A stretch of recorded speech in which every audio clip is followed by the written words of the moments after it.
Most men never realize the real reason intimacy falls flat, and it has nothing to do with stamina or size. It starts with a misunderstanding so common, it's treated like truth. Many believe thrusting is simply about force and speed, copied from scenes they've watched and assumed were accurate. But the truth is, the way you move determines whether she mentally checks out or feels so connected she wants more long after it ends. Get it wrong, and she endures the moment. Get it right, and she remembers you the next day, the next week, and beyond. Today, I want to show you what actually makes the difference, calmly and honestly, from the perspective of health advice for seniors, where understanding the body matters more than performance myths. Here's what most people are never told. Moving slowly at the beginning isn't a courtesy, it's a biological requirement for her pleasure. Then there are specific ways to adjust movement that elevate sensation for both partners, including one hidden factor almost everyone ignores. And finally, there's the skill that quietly separates forgettable encounters from deeply satisfying ones: awareness. Many men repeat the same patterns for years because no one ever explained how the female body truly responds during intimacy. Stay with me here, because this next part changes everything.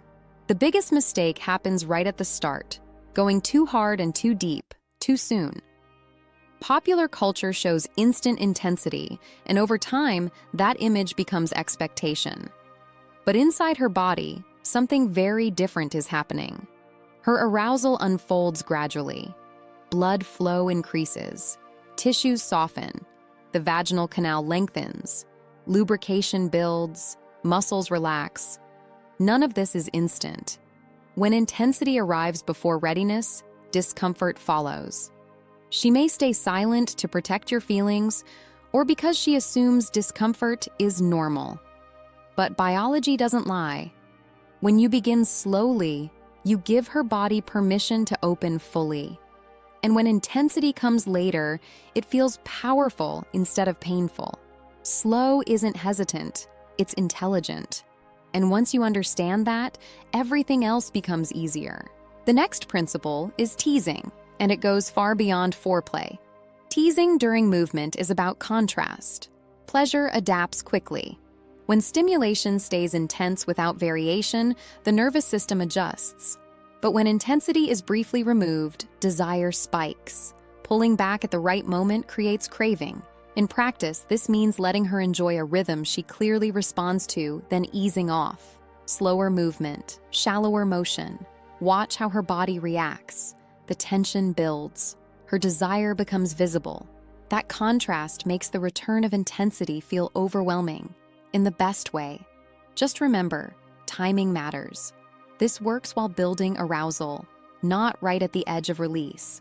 Variation is the third key. A single rhythm, no matter how effective, eventually dulls sensation. The body adapts. Changing tempo keeps her nervous system engaged. Early moments invite slower movement and closeness. Later moments allow for depth and speed.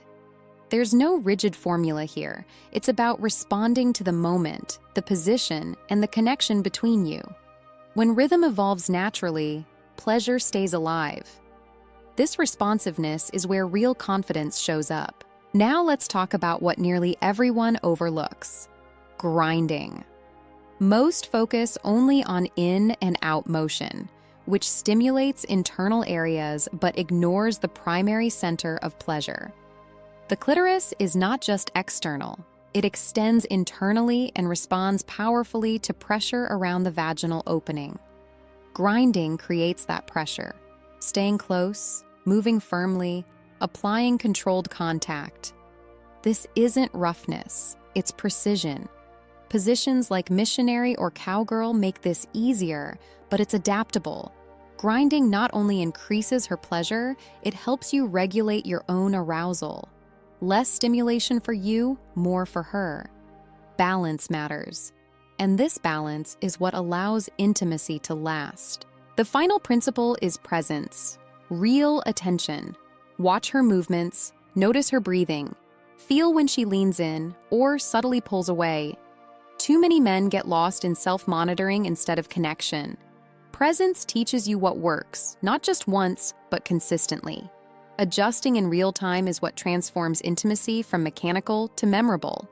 Emotional connection amplifies everything. When she feels seen, safe, and valued,